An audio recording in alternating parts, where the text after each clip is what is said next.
partir da realidade que ele é, a partir da literalidade daquilo que está escrito.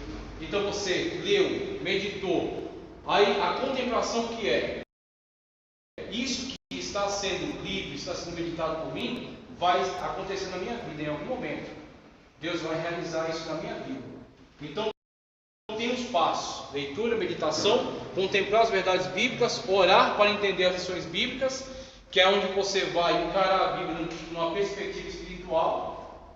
A leitura está tudo no plano prático ainda. Você lê, você tem muitos recursos de hermenêutica, você vai entender com mais facilidade e com menos facilidade.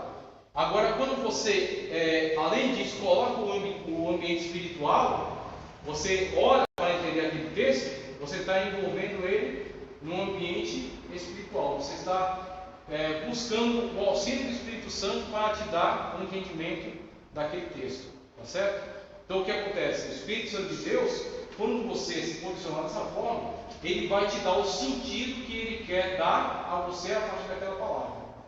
Você vai primeiro ser ministrado pelo Espírito Santo de Deus, para a partir de então ministrar na vida de outras pessoas. Tá certo? Então isso não exclui o empenho no estudo, os métodos de interpretação fornecidos pela hermenêutica, porque isso aqui é uma outra questão, isso aqui é uma outra abordagem. Ali uma abordagem acadêmica, quando você tem muitas ferramentas para interpretar o texto. Aqui uma abordagem espiritual, quando você quer encontrar o sentido do texto. Você quer saber em que situação esse texto aqui interfere na minha vida. Qual será a minha atitude a partir do contato que eu estou tendo com essa verdade bíblica, com esse texto. Então, a partir desse momento, o Espírito Santo de Deus vai trabalhar para que esta verdade seja absorvida por você, para que você seja mudado. Você, como Jesus falou, por que você busca tirar o argueiro do olho do teu irmão? Tira a primeira trava que está no teu. Ele diz: hipócrita, tira a primeira trava que está no teu. Então, o que é? Aqueles obstáculos que estão na sua vida estão sendo removidos para que você possa ajudar a vida das pessoas. Você está encarando o texto bíblico não somente como um conhecimento cultural, mas um conhecimento cultural. Eu conheço história, conheço ciência, conheço biologia e conheço Bíblia. A Bíblia está no mesmo patamar dos outros conhecimentos. Você pegou a Bíblia e elevou ela a um patamar espiritual.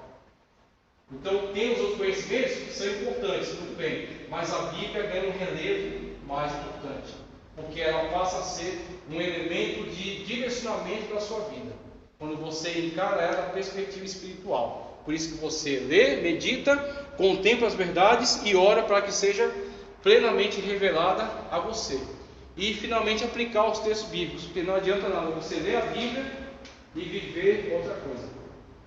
Você lê a Bíblia e deixar ela fechada lá em casa e viver a sua vida do jeito que você quiser. O crente não vive do jeito que ele quiser. Ela deixa de ser regra de fé e conduta. Exatamente, ela deixa de ser regra de fé e conduta. Ela passa a ser somente um gibi. O gibi você lê e você não aplica ele na sua vida. Ele é uma leitura recreativa. Ele é somente para você achar engraçado.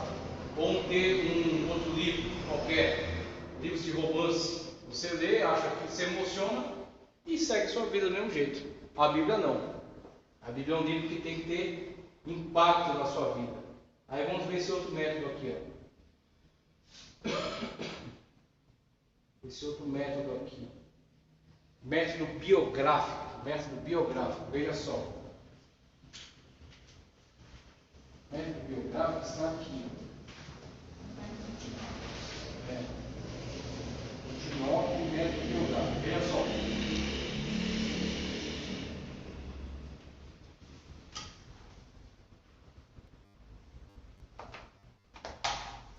Olha o que diz. Na Bíblia, encontramos 29. Na Bíblia, encontramos exaustivamente uma grande variedade de relatos sobre a vida de muitas pessoas, boas e ruins, santas e pecadoras. Algumas delas começaram mal e terminaram bem. Outras começaram bem e terminaram mal. Outras tiveram altos e baixos durante a sua carreira de vida. Alguns desses personagens, sejam bons ou ruins, são mencionados em várias partes da Bíblia. enquanto outros aparecem somente em trechos específicos. A função do método biográfico é estudar a história e as características dos personagens bíblicos, sejam eles bons ou maus, a fim de serem avaliados e usados como exemplo de vida. Veja aí, ó. Veja um outro método de busca do conhecimento bíblico. Aquele é um método muito direto. Você está dentro da Bíblia para trazer verdades bíblicas para a sua realidade. Aqui você está tentando se relacionar com a realidade do personagem para entender naquele personagem quais são os aspectos positivos e negativos. Não é que você lê acerca do adultério de Davi para adulterar.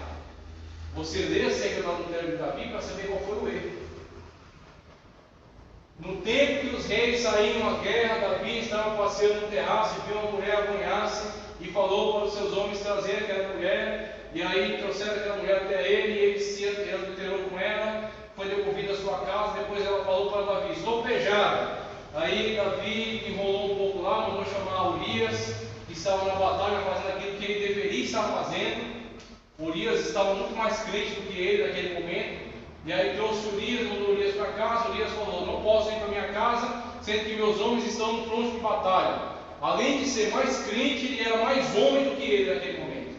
Davi estava no lixo. E por quê? Um homem que foi chamado segundo o coração de Deus. Por quê? Ele foi desatento com as suas responsabilidades. Então logo eu vou ler acerca de Davi, vou tomar conhecimento dos seus aspectos positivos para aplicação na minha vida, e vou tomar conhecimento dos seus aspectos negativos para evitá-los. Por isso que na aula de hermenêutica, não sei quem fez a pergunta acerca dessas questões, se a Bíblia é totalmente inspirada. Eu respondi: e sim, é totalmente inspirada. Mas a pessoa ficou um pouco em dúvida. E essas questões que têm complicados na Bíblia? Esses erros, essas situações. Eu falei, o Espírito Santo de Deus não mandou que as pessoas pecassem, mas pecando as pessoas, ele ordenou que fosse escrito acerca disso, para que você tivesse um exemplo positivo ou negativo. Corrigir. Exatamente. Aquele exemplo, aquele evento tornou-se exemplar, a fim de que você saiba o erro e o acerto. Você saiba o bem e o mal. Tá certo? Então, continuando aqui, já vi muitos pregadores cometerem erros crassos por não conhecerem a história da vida de alguns personagens envolvidos nas suas pregações. Um clássico exemplo disso é o profeta Jonas, erroneamente taxado de covarde por muitos pregadores. Outros, baseados em Lucas 22:32, têm dito que Pedro não era convertido. Ele era sim convertido, apesar que ainda precisava se converter mais de alguma coisa que o Senhor Jesus reprovava. Pois a conversão é um processo gradativo, não é um ato instantâneo. Pior ainda são os teólogos católicos que afirmam que Maria foi virgem antes do parto, no parto e depois do parto. Então são distorções, Distorções. Definição: um método biográfico é uma maneira de pesquisar na própria Bíblia a história da vida de seus personagens, pois em quase todos os estudos bíblicos, de alguma maneira, eles estão presentes. Através desse método, você seleciona um personagem bíblico e deseja conhecê-lo com mais profundidade e faz uma varredura completa na sua trajetória de vida, desde o seu nascimento, quando isso for possível, até a sua morte, a fim de conhecer o seu caráter, seu temperamento, sua fé, seu relacionamento com a sociedade e com Deus. Então veja aí, aquela abordagem mais direta. Você entra no contexto bíblico para trazer verdades para a sua vida. E esta abordagem, de certa forma indireta, é que você primeiro analisa o personagem no seu contexto. E a partir do conhecimento do personagem e do seu contexto, os seus aspectos positivos e negativos. Qual é a vantagem dela? É mais ampla. É mais ampla. Porque a partir do conhecimento do personagem e do entendimento acerca da vida dele, você tem para você exemplos positivos para você aplicar e exemplos negativos para você evitar. Então, o conhecimento bíblico a partir dos personagens, o método biográfico, é muito importante. Então, método de pesquisa bíblica por meio da vida de seus personagens. Utilizar, por exemplo, uma boa concordância bíblica, um dicionário bíblico e uma boa enciclopédia, aqui na parte das ferramentas. Tá? Ferramentas necessárias, página 29. Uma concordância bíblica, que é exatamente aquele material que vai fornecer para você todas as passagens bíblicas que tratam daquele personagem. Então você lembrou de um personagem, você fala, vou ler sobre Jonas. Aí você vai na concordância bíblica, aqui temos a concordância exaustiva, que é da editora Vida, muito boa. Você vai no verbete Jonas, aí ele vai dar para você uma lista, todos os versículos que falam de Jonas. O livro de Jonas e os demais textos bíblicos que abordaram alguma fala sobre Jonas. Por exemplo, Jesus falou sobre Jonas, o sinal de Jonas, que pregou lá em Nínive e eles se converteram, mas essa geração não se converte. O sinal de Jonas, por exemplo. Então você vai ter todos os textos bíblicos que tratam de Jonas. E aí você vai ampliar o seu estudo, você vai fazer um estudo bem mais completo do personagem. A concordância, um dicionário bíblico muito bom, que é o Vine, tá certo? Que é tanto o dicionário de palavras bíblicas quanto o dicionário etimológico. Ele dá o sentido daquela palavra original e dá uma descrição do significado daquela palavra na língua portuguesa. Então, um dicionário muito bom. E outro que eu coloquei aqui foi o Wycliffe, que ele é denominado dicionário, mas na verdade ele é uma enciclopédia, porque ele é muito completo. Ele fala tanto das palavras bíblicas, quanto fala de conceitos teológicos. Ele tem esses dois campos de atuação dentro do mesmo material. Porque um dicionário bíblico, ele se interessa só por palavras bíblicas. Aquilo que aparece na Bíblia, tem no dicionário. Uma enciclopédia avança, porque ele tem as palavras bíblicas e tem alguns conceitos que a Bíblia não trata. Por exemplo, arminianismo não é uma palavra bíblica, porque isso surgiu muito depois. Calvinismo, soteriologia, por aí vai. Coisas que a Bíblia não fala literalmente, mas que fazem parte do mundo bíblico. Fazem parte da teologia, por exemplo. Então aqui temos uma concordância, um bom dicionário e uma boa enciclopédia. Objetivos do método biográfico.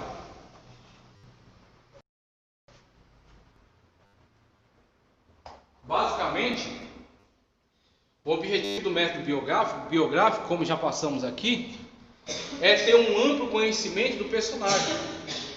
Porque a Bíblia, de Gênesis a Apocalipse, ela é construída a partir de afirmações e a partir de descrições de personagens.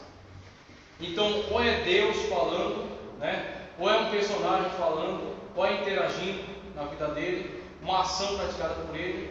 E aí tem alguns livros que tem menos personagens, outros tem mais, mas você vai ver que em livros de um personagem só, é só a fala daquele personagem, mas você vai ver sempre, no contexto bíblico, o personagem está interagindo.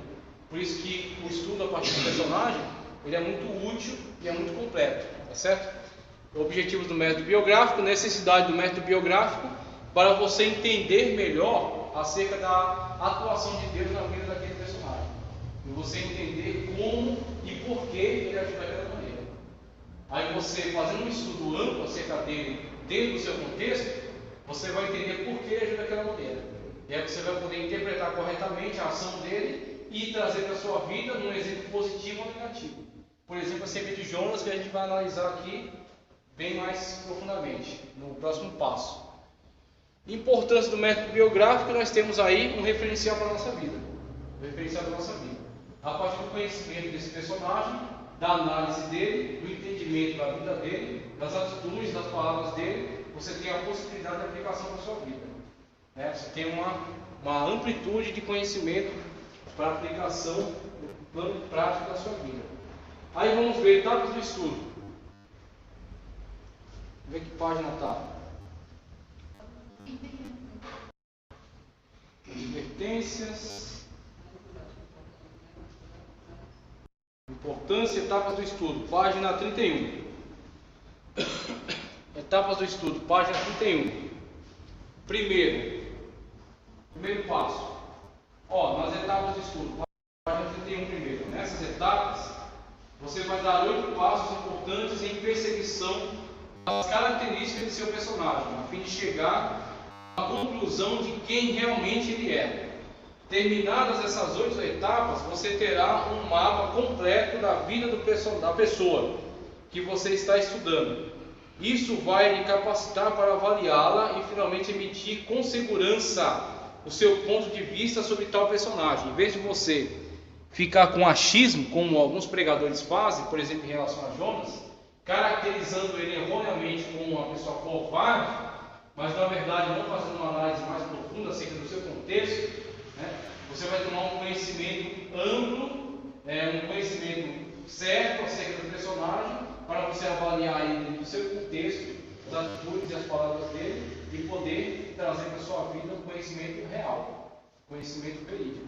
Então, o primeiro passo, conforme a gente já colocou ali, selecione o personagem bíblico que você pretende estudar. Orientamos aos iniciantes a começarem com aqueles personagens menos complexos, como por exemplo Dalila, Mossai e Mardoqueu, em vez dos mais complexos, como por exemplo Abraão. Então aqui ele está dando um caminho, né? Você vai escolher um personagem e vai começar a estudar acerca dele. Ele aconselha começar por um personagem de contexto mais simples, porque você pegar uma pessoa com contexto mais complexo, como Paulo, por exemplo, o seu estudo vai ser mais longo e vai precisar de mais materiais, vamos dizer assim, precisar de mais tempo, mais capacidade para você estudar.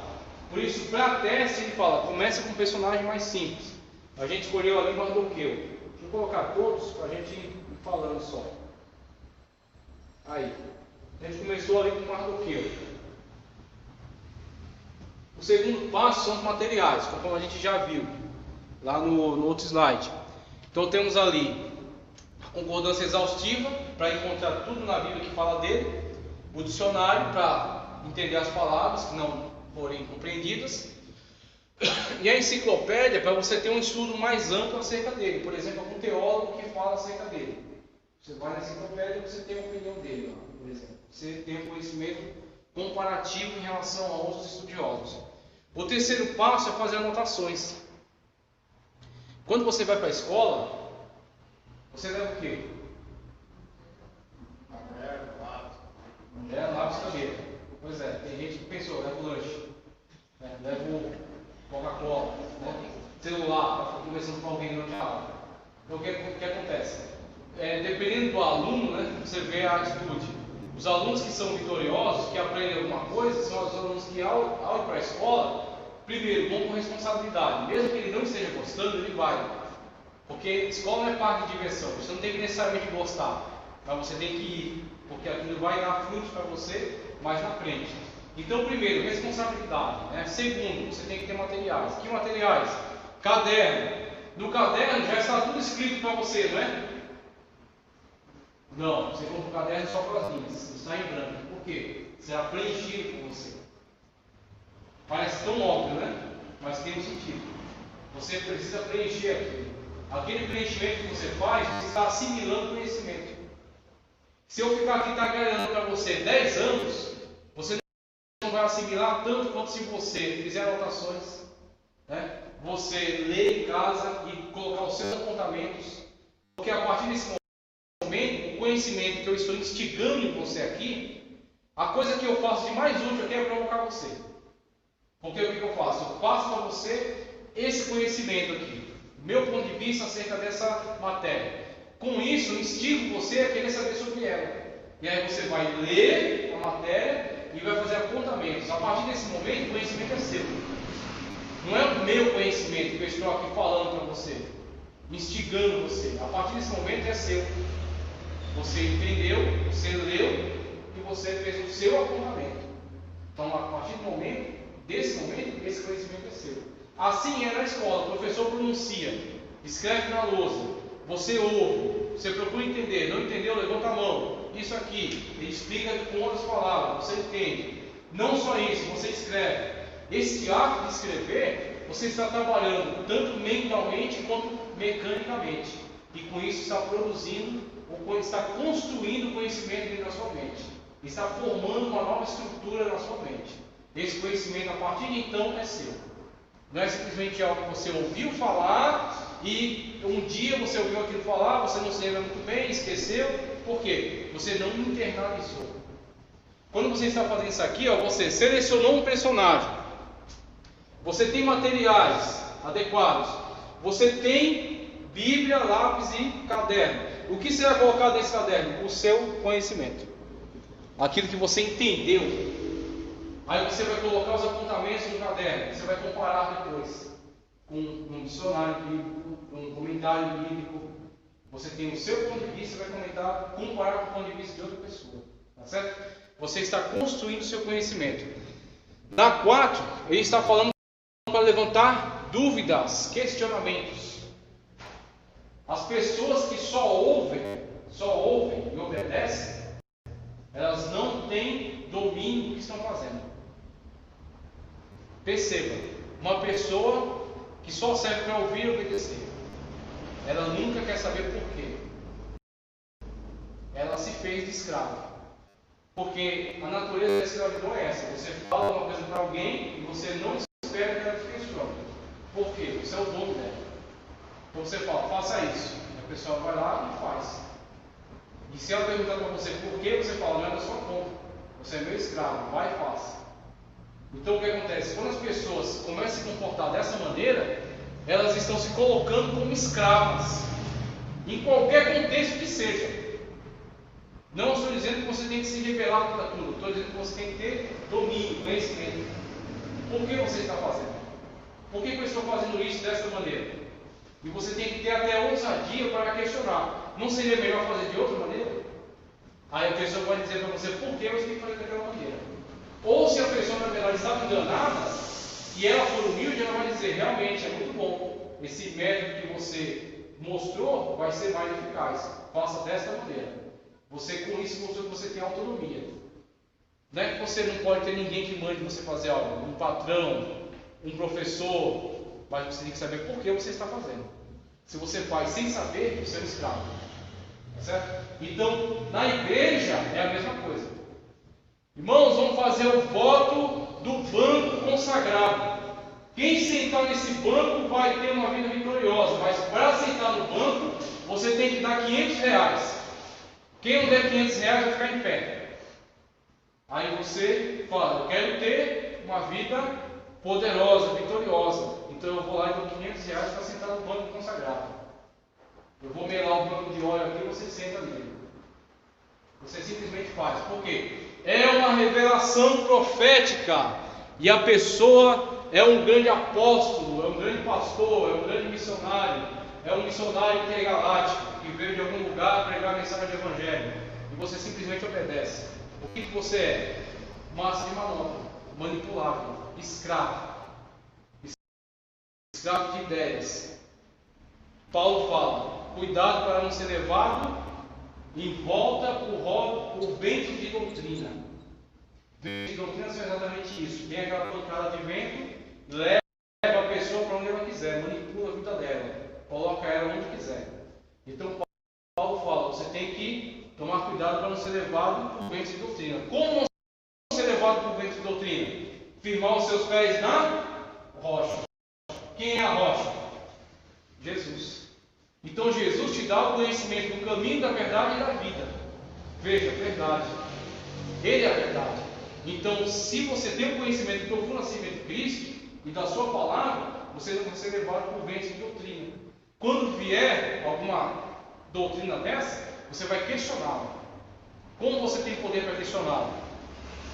Quando você pratica esse tipo de coisa. Você escolheu um personagem, usou os materiais, anotou acerca deles, levantou questionamentos, pega dados históricos, esse ponto 5 é isso, levantar dados históricos acerca dele. Quem era Jonas? Onde vivia? Como é que era o lugar? Que época histórica é? Quem eram os reinos? Qual era a situação histórica de Israel? Ele era israelita, né? O que ele fazia? Ele era profeta.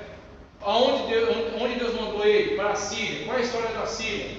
Aí você vai entender qual é o momento histórico de Jonas, para você entender por que ele agiu daquela maneira. Aí aqui você vai levantar dados genealógicos acerca do personagem. Jonas, filho de quem? Neto de quem? Né? Pai de quem? Aí você vai saber qual a importância do personagem, no contexto social. Aqui no 7, você vai fazer um apontamento acerca da vida dele. O que você entendeu de Jonas? Quem era, o que fazia, o que fez, o que falou, quais foram as atitudes dele, pontos positivos, pontos negativos. Você vai descrever o personagem. Quando você descreve o personagem, o conhecimento não está mais nas páginas da Bíblia. Ele está agora na sua cabeça, na sua mente. Ele saiu das páginas da Bíblia na sua mente, porque você é capaz de escrever o personagem. Tudo aquilo que você foi capaz de escrever sem computar é seu conhecimento. Tá certo? É o conhecimento na sua posse agora. Para então você chegar no ponto 8. Só depois de você passar por todo esse processo aqui, você tem condição de fazer isso aqui, ó. Isso aqui, que está descrito aqui, ó. Só passando por todo esse processo, você tem condição de fazer isso aqui. Se você faz isso aqui sem ter conhecimento de todo esse processo, você está falando o que você acha, não o que você sabe. E você corre um grande risco de errar. Corre um grande risco de errar. Primeiro, você não conheceu o personagem e esse contexto do personagem não afetou a sua vida, você perdeu. Você teve a grande chance de ser transformado. Segundo, você vai tentar falar sobre ele sem conhecer, você vai cometer erros. Você vai distorcer a vida do personagem. Então, é isso que muito é feito, mas é isso que não será feito por vocês, a partir do conhecimento que vocês estão adquirindo aqui. Tá certo? Vamos dar continuidade? Logo, bom, não tem cantina hoje, né? Ninguém trouxe nada. A gente vai avançar aqui e vai tentar sair mais cedo, então. Que aí vai ser ganho para nós. Tá? É ganho para nós. Sexto passo, sétimo, oitavo. Aqui. Deixa eu ver. Sexto passo, sétimo, oitavo. Aí ele faz um outro estudo aqui sobre Balaão, que segue o mesmo raciocínio, a mesma lógica. Aí ele entra no método histórico cultural. Vamos ver aqui agora esse método, tá? Aqui exemplo de um método biográfico. Ele dá um exemplo aqui, ó. Um estudo de caso. Eu peguei aquele personagem de Mardoqueu para exemplificar passo a passo do que ele passou aqui nas etapas. Aí ele pega um estudo de caso agora. Exemplo de um estudo bíblico pelo método biográfico, página 34. Página 34. Olha só o que ele vai fazer, ó. Exemplo de um estudo bíblico pelo método biográfico. Ele pega um estudo de caso aqui, Balaão. Profeta Balaão. Então ele vai analisar. Primeiro passo, para estudar sobre Balaão. Primeiro, escolher o personagem. Profeta Balaão. Ele começa na página 34. Vocês vão seguindo aí. Aí ele vai passar etapa por etapa. Primeiro passo, seleciona o personagem. Aqui ele escolheu Balaão. O segundo passo, concordância bíblica, dicionário e materiais de estudo, né?